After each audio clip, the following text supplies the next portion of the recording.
Baton! Baton. 20 years, Baton. 20 years I've been waiting for this moment. And I've christened you, Baton. I don't know what your you know, name on your birth certificate is. If you have one, you cheeky bastard. So the thing is, I have christened you, Baton, and 20 years ago, I was in the position that you're in right now, right? And I'll prove it. In fact, we'll work out whether you are Baton or not, because I should be able to describe exactly the state you're in right now. And actually be able to, you know, lift you up and out of it. In other words, by the end of this, you'll have laughed, which is the best medicine you can get on earth, and you will, yeah, you will have picked up your bed and walked. Yeah, stay tuned. Right, so if you are Baton, right, if you are Baton, then you won't give a fuck about the fact I'm wearing my farming jumper. I was going to put on a really fucking brand spanking new thing that a wonderful woman brought me, who's lovely and beautiful.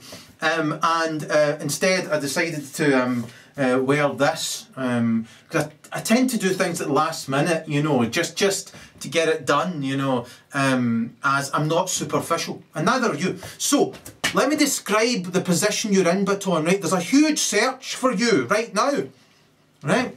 And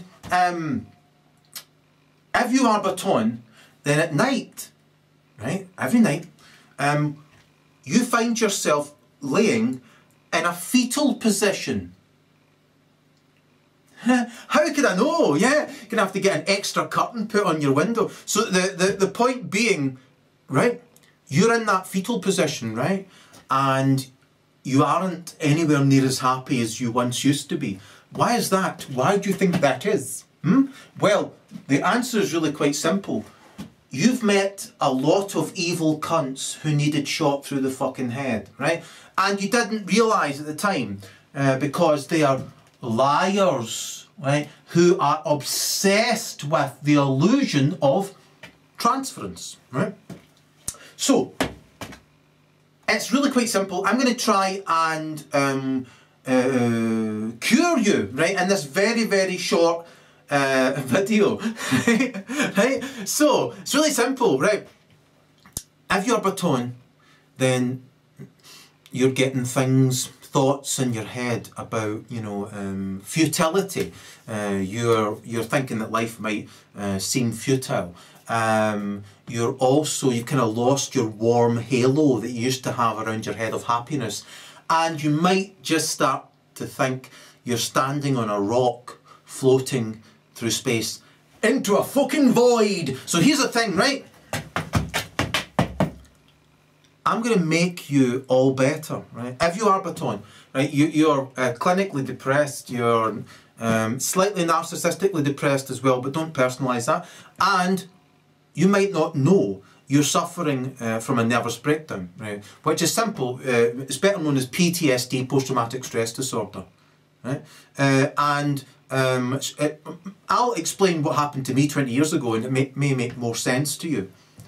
Or it might not, you daft fucking Jew. So see, I throw in these things that make me seem as though I've gone anti-Semitical or non-paedophile correct, right? So you'll have to stay with me, right? And it gets worse as it gets better, right? And that's one of the best things you can know, right? So here's the thing, right? There's no such thing really as political correctness, right? It's paedophile correctness, right? And if you're Baton, you might already be appalled at me. You might already think, this guy's anti-Semitical and he's not, you know, politically corrected. So I may alienate you, right? So I'm better off getting that done as early as possible. So if you survive that, then, you know, I can help you. I can lift you up out of the hell you're sinking down into every single day. And I assure you there is a bottom to hell. I've dated her. So the thing is, the point I'm conveying is this, right? There are phrases which would have resonated with me. I would have been reactionary to them if I'd been in your position, you know, 20 years ago, as I was. And if somebody had come on and said, you know, Zionist Jews are genociding everybody on earth, I might have thought they were anti-Semitical and mad. And also, if I said what I'm about to say about females, I might think they're misogynistical, or I might agree with them. I'm not.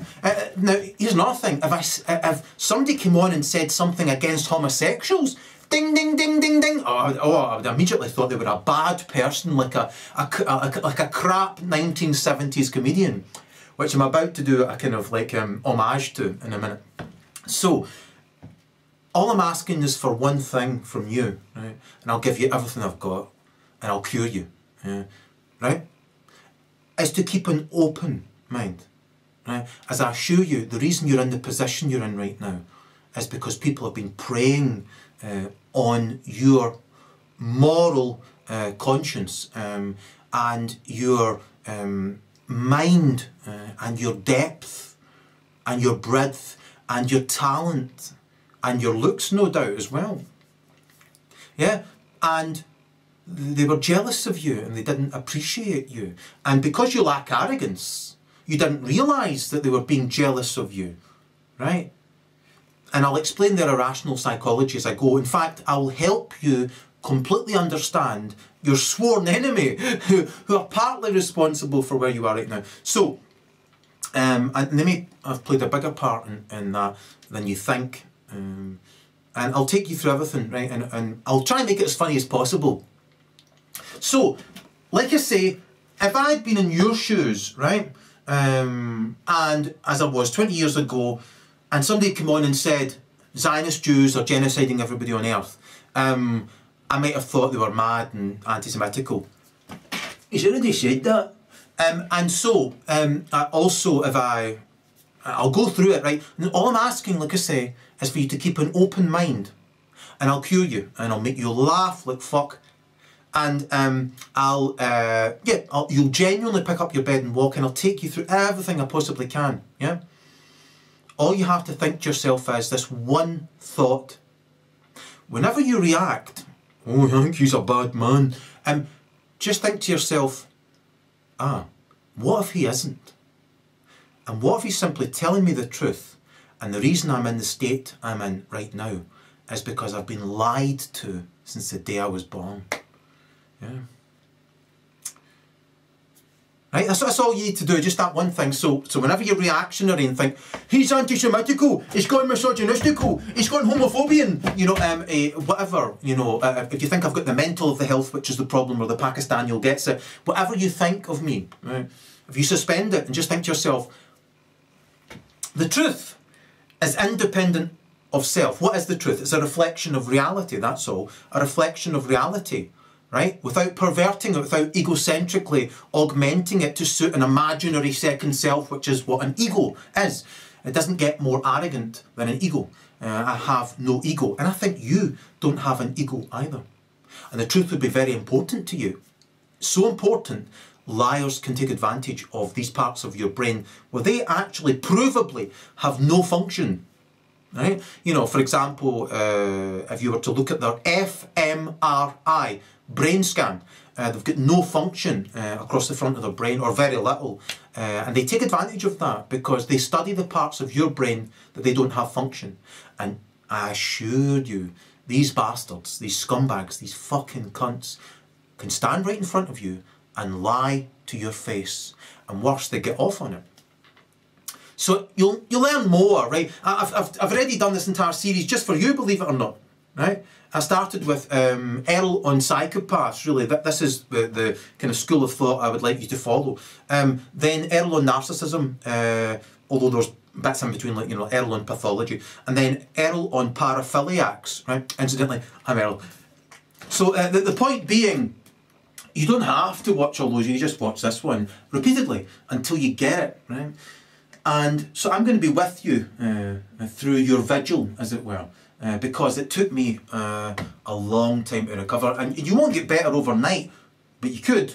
And all you have to do is watch this video, laugh like fuck because it's going to be hilarious, and at the end of it, you'll be a much not wiser, because I think you were born innately with wisdom, and this is something once again that's preyed on, you know, by these backward. Scumbags who don't appreciate anything you do and who tend to always be saying or doing the exact opposite because they genuinely are backward. They're weak arseholes. And I'm going to go through a lot of stuff that may be tough for you. However, I'd like you to really get it and go with it. And as I've said, I'm not going to hinder anything I've got to say because I repeat, I'm simply reflecting reality as a moral man. Yeah, in fact, a living Christ. Yeah, is that jarred with you? The point being, just you keep your mind open, and I'll channel a miracle across it. Yeah, I'm not religious. Funny that. So here's the thing, right? He's gone mental. So the thing is, right, I'm going to start by really testing whether your mind is open or not, by telling the most racist joke in recorded history. You ready? Right? If I am genuinely a living Christ, which just means I'm much, much more evolved than the people of this planet, then what will happen is I should be able to take this through a dark tunnel of non-paedophile correctness and at the end take you out into a broad landscape that's light and lovely, and you know you could shag on top of that hill and it'll all go well for you. So I'm going to start with the most racist joke of all time. You already said that. So, you ready? Right. Hold on till I pull my trousers up, I'm going special.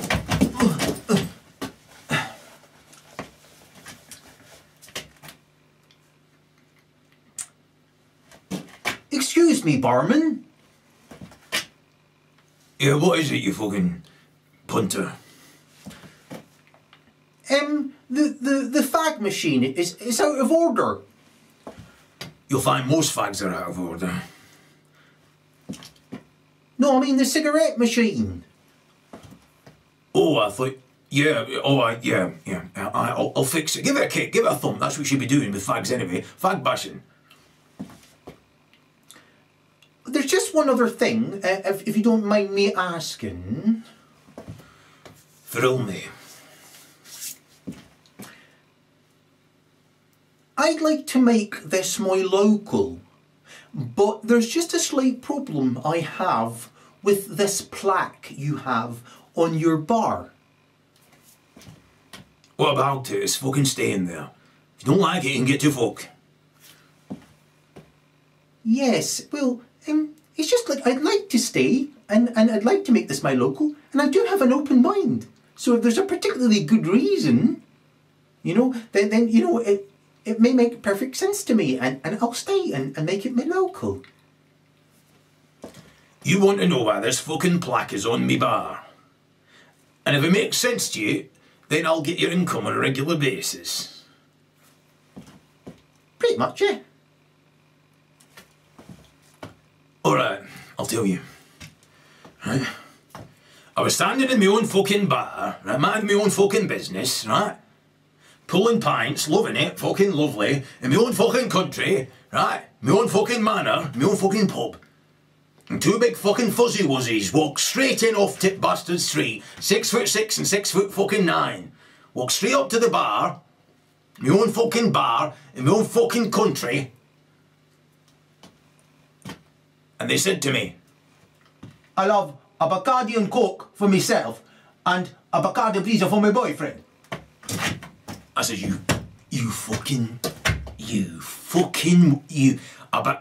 a couple of lady boys, a couple of lady drinks in my own fucking bar, in my own fucking pub, in my own fucking manor, in my own fucking country, my fucking grandfather fought and died for, but then came back to life and gave rise to my father that gave rise to me, in my own fucking pub. A couple of lady boys, a couple of nig-nogs, asking for a couple of lady drinks. And they said to me, less of your pish, just give us our fucking drinks and we will get ourselves to fuck. I said, you come in here throwing your fucking weight about, a couple of fucking spear-chucking fucking gasket wearing fucking scumbags, couple of lady boys, couple of bench shots, coming in here, asking for fucking poof drinks. My fucking pub, my fucking country, my great-grandfather fought and died for, probably, and trying to fucking to dictate to me about what I should... You fucking couple of niggers, get out of my fucking bar. And they said to me, let's do your pish, right? We are more man than you'll ever be in your life. And we could drink you on the fucking table to prove it. The weird accent, but that's roughly it. And I said, you fuck... Drink me under my own fucking bar, in my own fucking pub, in my own fucking country, in my own fucking manor, in my own street, in my own fucking livelihood. You're coming in here, a couple of fucking bench shots, a couple of stupid subhuman cocksucking reptiles, fucking couple of... asking for fucking poof drinks, yeah? Couple of eggnogs, yeah? Couple of coconut bra-wearing spastics, asking for fucking lady drinks, yeah? Tell me you're more of a man than me, you fucking bastards. Well, I'll take you up on your fucking offer.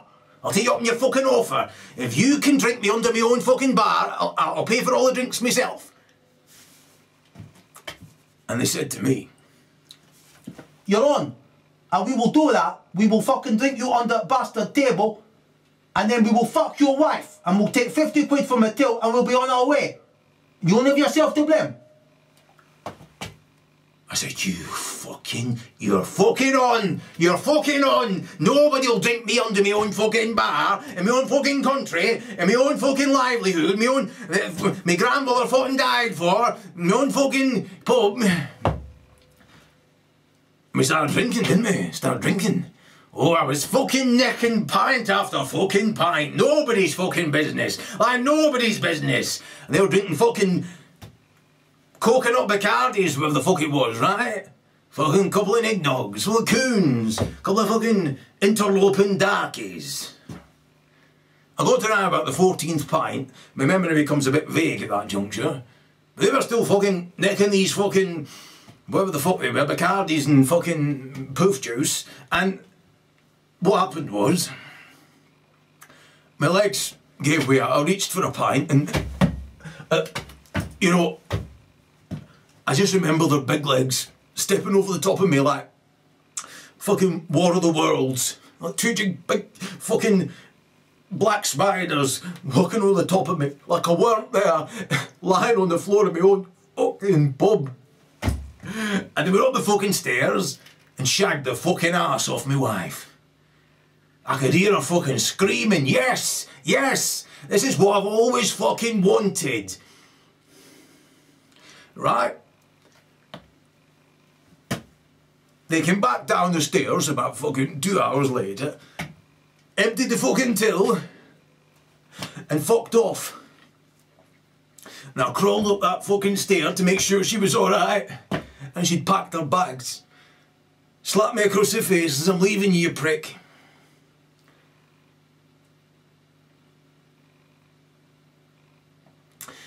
And that's why niggers are bad. I'll have 13 pints of Hiddenly Bitter then, please, barman. So, racist, seemingly, but no really. You know. So, at the end of it, you know, it resolves itself. Yeah. Yeah. Everything resolves itself. So, let's start, right? Let's start with where I was 20 years ago, right? 20 years ago, I was lying in a fetal position, laying there, and Bill Hicks came on. And I genuinely didn't think that laughter was possible at that juncture. You might have thought that during that joke. And the thing is, I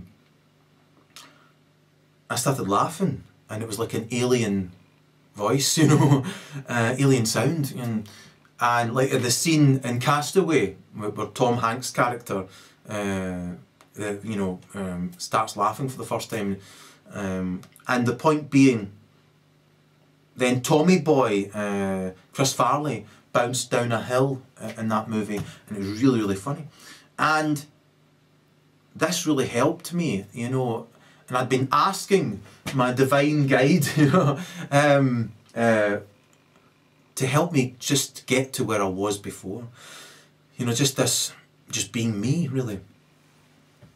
And so, then that came on. And I'd promised that if I could recover, then I would help somebody else in the future. You know, whom I christened Baton.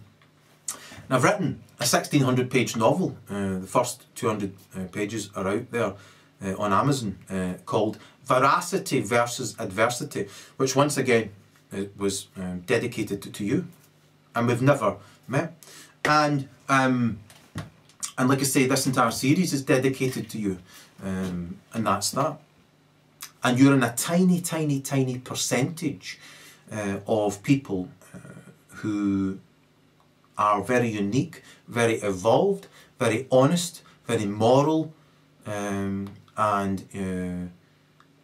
you've just been preyed on unawares by a lot of bad people, and you don't know it. But if you do know it, you might be suffering from wanting to kick fuck out of them, you know, and I understand that. We can go through that. So, here's the thing, right? There I was 20 odd years ago, right? And I was going through different stressful scenarios. For example, I was moving house, my grandmother had just passed away, and I split up with somebody, and I gave up smoking cigarettes, and gave up coffee, and also cola. There was a lot of that, all at the one time. And I think that was comorbid with me thinking about dying quite a lot, to think about what happens at the exact moment where you die, as it were. What happens? And by thinking this way and having all those neurochemical changes, it created an imbalance. Add to that all the stress factors, plus I wasn't aware that my mother is a paedophile.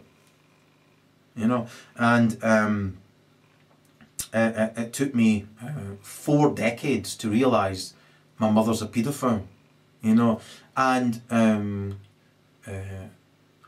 my youngest sibling and her were both existentially envious of me and brutal, ruthless, would-be psychological abusers.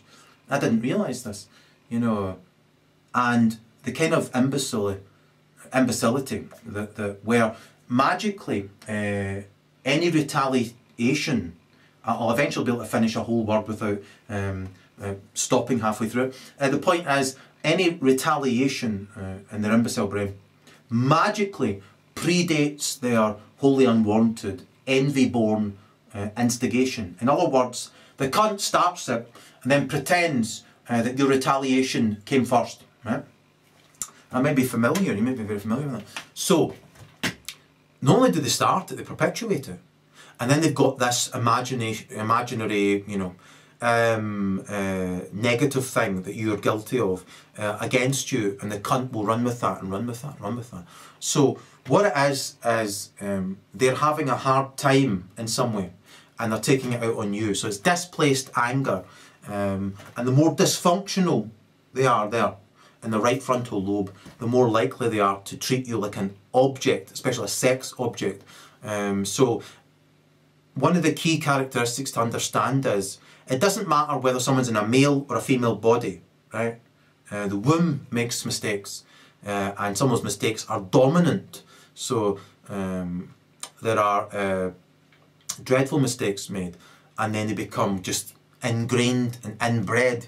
And so what you'll find, maybe to your horror, is that whether it's in a male or a female body, a psychopath is female. Not just any type of female, there are obviously human females. But the psychopath female is what you would call a mental quadriplegic.